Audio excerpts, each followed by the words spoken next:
Eto, pogi ni PBBM oh. Ang dami kumakastigo eh. Lalo na si Panelo, inggit na inggit eh. Pinost ko dun, galit na galit yung iba eh. No? Dun sa post ko. Medyo gigil daw gigil sila sa pormahan ni PBBM. Parang Dillinger nga eh. Di ba? Yung mga pormahan ni eh. Wala nga naman gusto nyo, pormahan ni Nardong Toothpick. Kaya hindi na... Oh, ito, sabi rito, breaking news. PBBM dumating na sa US para sa UN meeting. Ibinahagi ng Presidential Commission's Office ang mga larawan ng pagdating ni Pangulong Ferdinand Marcos Jr. sa Newark Liberty International Airport sa New Jersey, USA. Alas 2:45 ng gabi, New York time, bago tumulak sa New York City para sa pagsisimula ng kanyang official state visit. Una nang sinabi ng Department of Foreign Affairs na makikipagpulong din si Marcos kay UN Secretary General Antonio Guterres for courtesy of President. Ayan. So, dito, no, magandang bagay ito, no? Kasi ito narinig ko to, kinakastigo pa si si PBBM ni Marcoleta. Importante ba yan pagpunta niya diyan sa UN na ganto-ganto, ganyan-ganyan? Tungaw ang putya. Ito talagang si Marcoleta, isang malaking tukmol, no? Dumalaw ba siya diyan para lang? Para wala lang? Para gumastos lang ng pamasahe? Gumastos sa gasolina ng eroplano? Gumastos para... Tanga ang putya. Nuknukan ng bopol eh. Di ba, Ma'am Maricar Becker? Mabubwisit ka na lang eh. Oh. Alam nyo, PBBM will take this opportunity, no, para magsalita diyan sa UN, no? Para makapagsalita diyan sa UN, syempre itutulak diyan yung yung ating para sa security. Sasamantalahin ni PBBM yung pagkakataon na yan para maglahad din. Magkakaroon siya diyan ng speech. Nakakaawa at nakakagalit yan sa mga DDS. May alam palang gawin si Sara pero ayaw niya lang gawin. Ibig sabihin, walang paki si Lustay. Hindi ako talaga, wala akong bilib dun kay Sara. Isa ring malaking tukmol yun eh. No, yung topic niya, no, na yung interview. Bopol eh. So ito, alam niyo naman si PBBM, yung ating mahal na Pangulo. Kada labas ng bansa, may bit-bit na magandang balita pagdating. At isa to sa mga ganong senaryo. Na pagdating ni PBBM, naniniwala ako na may magandang idudulot o may magiging magandang balita yung ating mahal na Pangulo. Ito pa yung mga bali-balita nila. Anak ng tokwa. Magpapagamot daw si PBBM sa US. Pucha, hayop na yan. DDS, utak nuga. DDS, tanga-tanga. DDS, utak nuga. Walang alam, nagdudunong-dunungan lang. Oo. Astig talaga yung tayo. Ganda nga eh. Diba? Oy, may kapitbahay ako nandito. Si Ma'am Mercy Toledo. Ingat ka dyan ha. Ingat tayo. Walang alarm ngayon, no? Today, walang alarm. Okay na. Wala na yan. Wala na. Naubusan na ng pera yung Iran. Wala na silang pang drone tsaka sige. So, eto guys. Kagaya ng lagi kong sinasabi, para dun sa mga kababayan natin, even the DDS, I'm trying to invite you. Panoorin nyo, tapos pakinggan nyo maigi yung press briefing sa PCO. Kuya, alam nyo, kawawa rin kayong mga kababayan natin. Imbis na sama-sama tayo na-appreciate natin kung may ginagawang maganda yung Pangulo, pucha, mukha kayong tanga.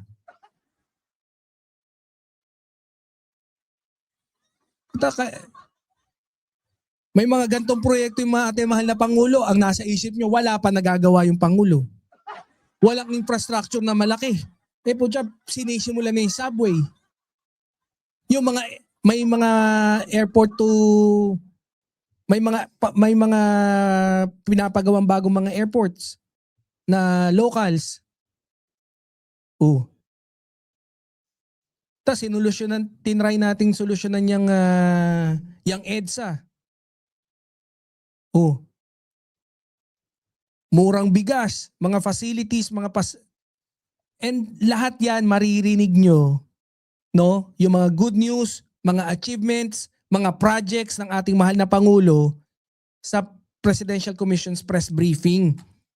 Huwag kayong basta-basta naniniwala. Kahit sa akin, huwag kayong masyado maniwala. Mamaya, baka kusang-kusang ko lang kinuha ang mga balita ko eh. Mas okay pa rin pag dun sa press briefing. 'Di ba? Pagka may mali, di pwede natin silang sisihin doon.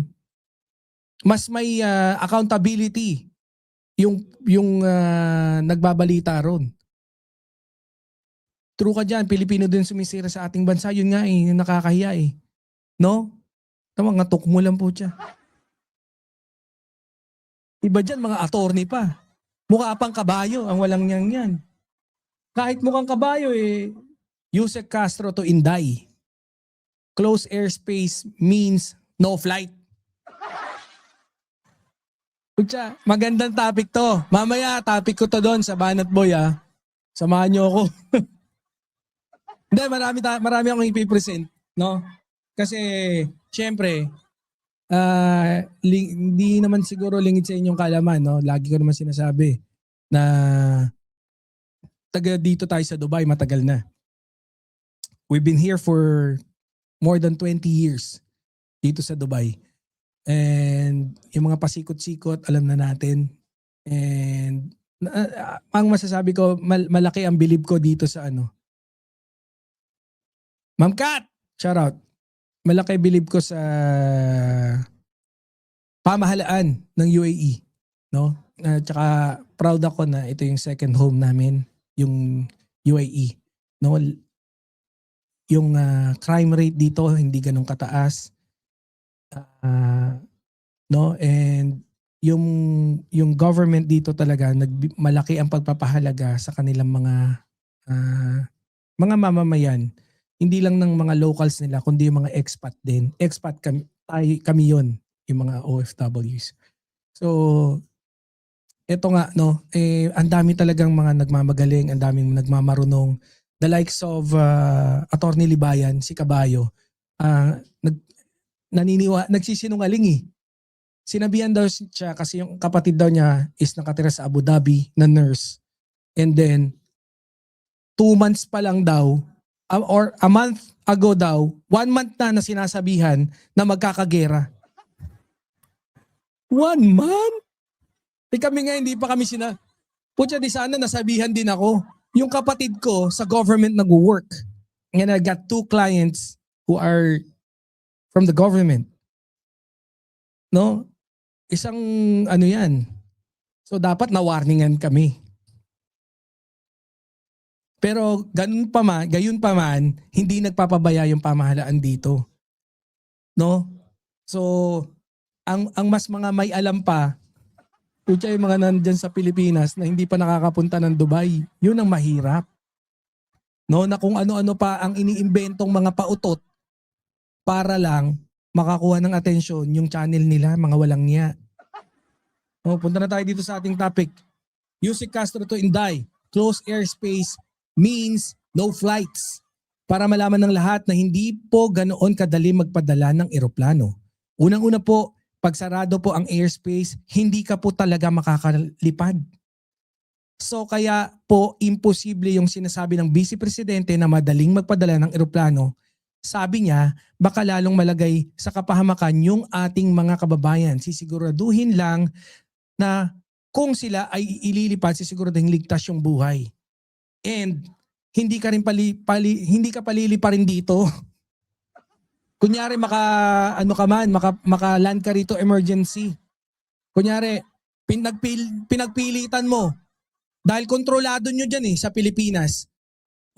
Ipagpilitan ni PBBM. Total, presidente siya ng Pilipinas. Sige, paliparin nyo. Kung lilipad na dyan, tapos nandito na, baka, pero mababa ang probability na palandingin. Let's say palandingin. Pag landing nun, hindi magpapasakay yun. Sarado nga yung airspace eh. Marami dito, may mga scheduled flights, meron na mga intervals. Every other day nagpapalipad. Hindi ko alam kung every other day, pero there's a particular schedule na kung saan nagpapalipad sila papunta ng iba't ibang bansa from here. Yung mga na-stranded, pinapaalis na, pinapalipad. Pero guided yun. And then nakaabang, ang laking gastos sa totoo lang. And ang napakalaki ng risk. Napakalaki ng risk. Kaya nga nung nagkaroon ulit ng isang beses na binomba yung airport, kinancel ulit yung flight. Actually, on my channel, I did manage to announce na kasi yun din talaga yung announcement. We did manage to receive a text message na kung saan ang sabi ng Dubai government is that a few days from now, there's a big probability that we're gonna be opening the flight schedules regular. So magiging regular na, magiging back to normal, na pwede na tayo magpalipad papunta ng Pilipinas, papunta ng Davao. Ay, 'di ba? So okay na.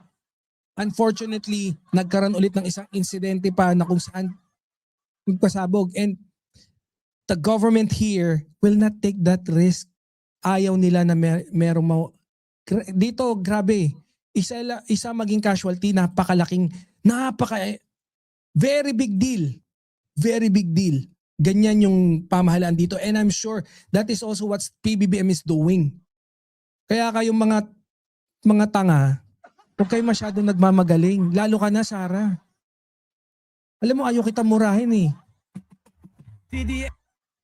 Mamumura kitang Uy. Ayaw kita murahin, kaya alam, mama. Ano yan, laro-laro? Meron pang iba mga nagmamagaling. No? May iba pa mga nagmamagaling. Pumunta daw ng Oman. Okay. Mag-drive daw ng bus papuntang Oman. Putya kayo mga DDS na kupal, get your facts straight nga. Puta ka, susungal-ngaling ko na kayo ng ng katotohanan eh. Yung iba sabi ni PBBM, by land daw. Titingnan natin kung pwedeng by land. Pucha, mga comment nila, by land daw, by land. Hala, ano yan? Pwede ba? May mga emoticons pa, yung mga ibang mga buwisit na yung mga buwisit na mga OFW yung iba na nandito sa Dubai. Kinakastigo si PBBM, ano sabi ng mga gago? Ano sabi ng mga gago? Sabi ng mga gago, la, pwede ba yun by land? Ilang oras yun? By land, Pilipinas hanggang bobo. Pwede nga by land, tatravel ka from here to Oman. Ang Oman, hindi siya kasali. 'Di ba? Hindi siya kasali diyan sa binabanatan ng Israel, ng Iran. Okay? So, pagdating mo doon, baka open din yung airspace nila. Hindi ko alam baka lang open. And I believe meron na mga gumawa nun. Kasi yun naman din yung ganun yung usual na ginagawa ng iba. Pagka mag-exit, you exit from Oman. Ang problema, yung way from Dubai to Oman, meron ding risk. Merong risk.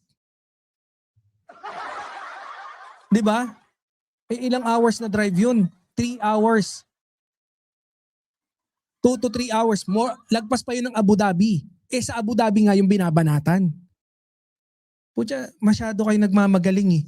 Kung nakalusot ng isang beses, it doesn't mean na makakalusot ulit. Kaya nga tayo, we are taking time. Diba? Nakapagpadala na tayo. I think it's more than 300 na. Ilang flight? 2 flights pa lang. Since nung March 3, if I'm correct. Malaking bagay na yon. Ano masasabi mo, Boss kay Eloy Burgis na malaki ang bunganga? Sino ba yung Eloy Burgis na yan? Di ko kilala yan. Di ko kilala eh. Di ko kilala yung Eloy Burgis. Kaya dito sa Dubai, no? Pero yun nga, kagaya ulit, sasabihin ko ulit, huwag kayong mag-alala, okay kami. Ngayong araw na to, hindi kami nakatanggap ng alarm. So wala rin kami napabalita na umatake. Meron ba? Wala. So walang balita ngayon na nagpalipad. Simula nung nagkaroon ng gera, araw-araw yun. Meron. No? Umabot na ng 1,000 yung mga drones na pinabagsak ng UAE. And hundreds na yung missiles. We are very fortunate na napakalakas nung defense ng UAE. No? And syempre, ayun din, maganda rin kasi masunurin yung mga ano dito. Basher ni BBM, nandyan siya sa Dubai, basher ni BBM, hindi ko pwedeng i-bash yun eh. Pag nandito rin siya sa Dubai, hindi ko siya pwedeng i-bash. Ganon din siya, hindi niya rin ako pwedeng i-bash. Pag nasa Dubai ka, binash kita, pwede niya ako ipahuli. Pag siya rin, binash niya ako, madali ko siyang ipahuli. Ganun yun. Hindi ko siya pwede i-bash. I-bash na lang natin yung iba. Ipapabash na lang natin siya kay Tolnyolo. Kung sino man yung hinayupak na yan. Pero hindi ko talaga siya kilala.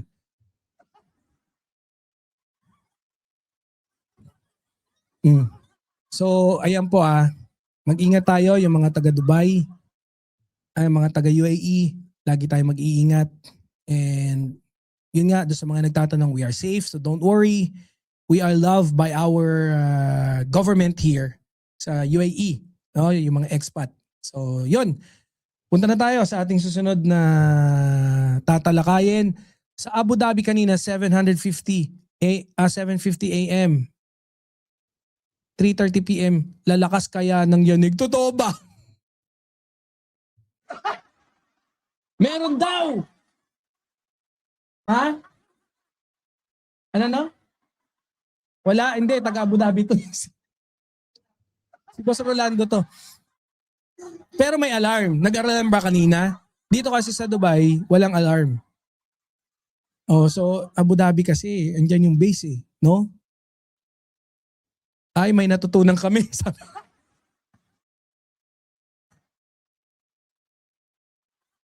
Oo. Boss Green Day, shout out. Meron ba? May alarm kanina? Okay. So, good to know. No, at least, mamaya, sa live ko. 7:30 a.m. meron and then 3:30 p.m. O nga, ano ko nga din. Mamaya i-check ko ulit. Oy, and with that note ito, take note yan sinasabi ni Bobita kasi ito talaga si Sara eh. And take note guys, sa Libya before, nung kasagsagan ng gera, nagpadala tayo ng eroplano sa Libya para pick upin yung mga kababayan natin doon. Alam nyo kung ilan sumakay sa eroplano? Wala. Bumalik yung eroplano, walang laman. Tae ang laman ng walang yan. Kaya huwag kayo nagpapaniwala kay Sara. Bobo yan eh. Pag mga bobits na ganyan, okay na yan. Sabihin nyo lang, pass.